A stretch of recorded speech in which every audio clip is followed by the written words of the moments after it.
It is 4 in the morning and a man is standing in a garage he does not remember walking into. The lights are off. He is wearing yesterday's clothes.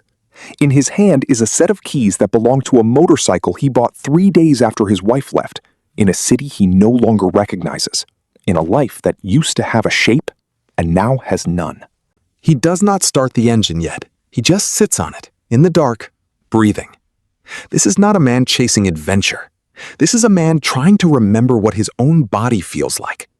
Most people, when everything collapses, a marriage, a job, a house, a version of themselves they built for 20 years, they reach for something soft, a drink, a phone, a person who will tell them it will be okay. This is the normal response. The nervous system wants comfort, wants numbing, wants anything that quiets the noise. But there's a smaller group of men who do the opposite. They reach for something loud, fast, and dangerous. They reach for a machine that could kill them if they get it wrong. Why would a broken man choose speed over safety? The surface behavior looks reckless. Friends worry. Family says he is having a crisis.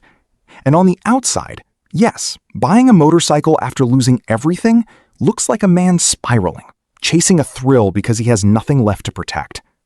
But underneath that behavior is something far more precise than recklessness. It is control. When a man loses his job, his marriage, his financial stability, the actual experience is not sadness first. It is helplessness. His brain, specifically the prefrontal cortex, the part responsible for planning and decision-making, suddenly has no clear input. There is no 5-year plan anymore. There is no next step that feels solid. Every choice feels like it is being made for him, by lawyers, by circumstances, by other people's decisions. And the human brain does not do well with prolonged helplessness. It creates a kind of internal static, a constant low hum of threat that never fully turns off. Riding a motorcycle interrupts that hum instantly. At 60 miles an hour, with wind pulling at your jacket and every decision requiring total presence, there is no room for the static. You cannot think about the divorce papers while leaning into a curve. You cannot replay the argument that ended everything while judging the distance to the car ahead of you. The road demands total attention, and in exchange for that attention, it gives something rare: silence. This is the cognitive reality underneath the behavior. It is not about the bike. It is about the 1 hour a day where his mind is finally completely occupied by something he can control. But control is not where this story ends. Underneath the need for control is something older, something that started long before the divorce or the layoff.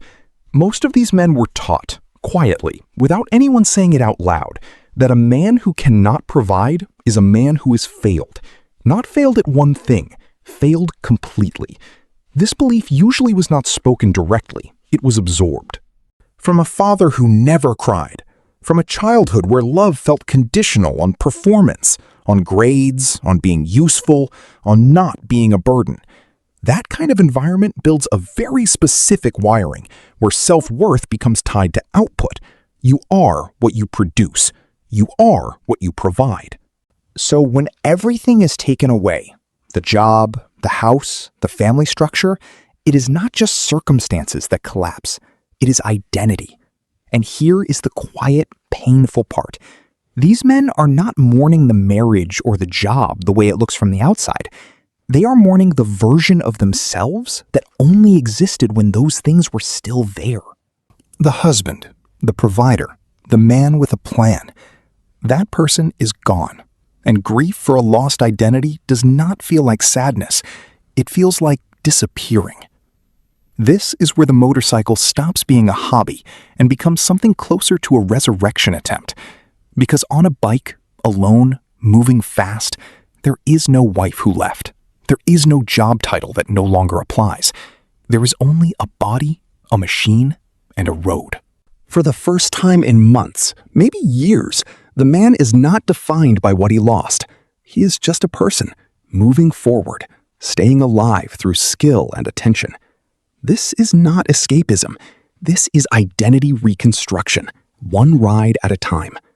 Slowly, without realizing it, he starts building a new self-concept, not from titles or relationships, but from competence.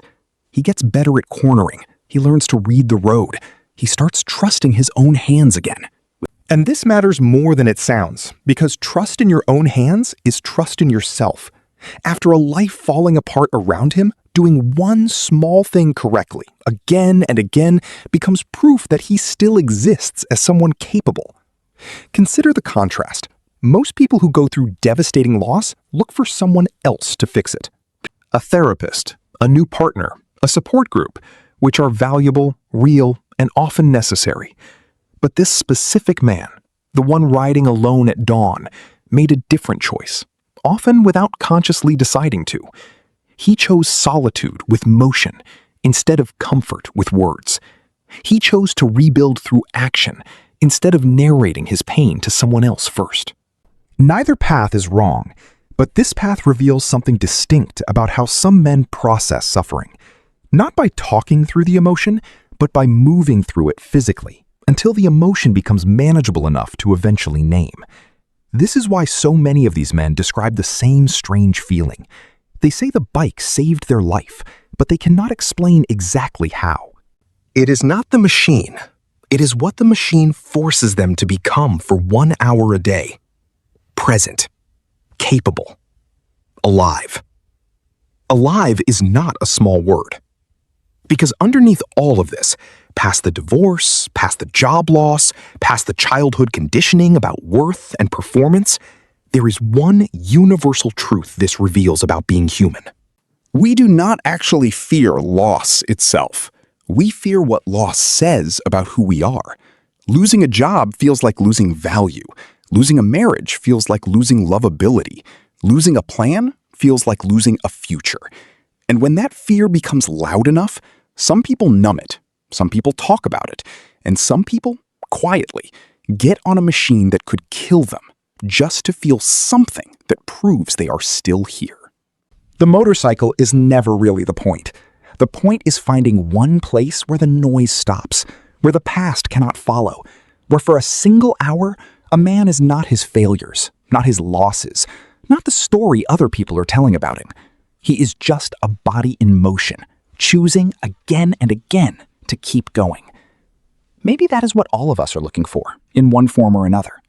Not adventure, not adrenaline, just one place, 1 hour, one moment, where we are not defined by what we lost.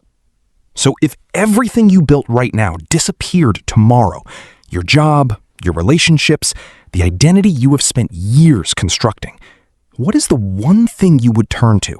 Not to escape yourself, but to finally feel like yourself again.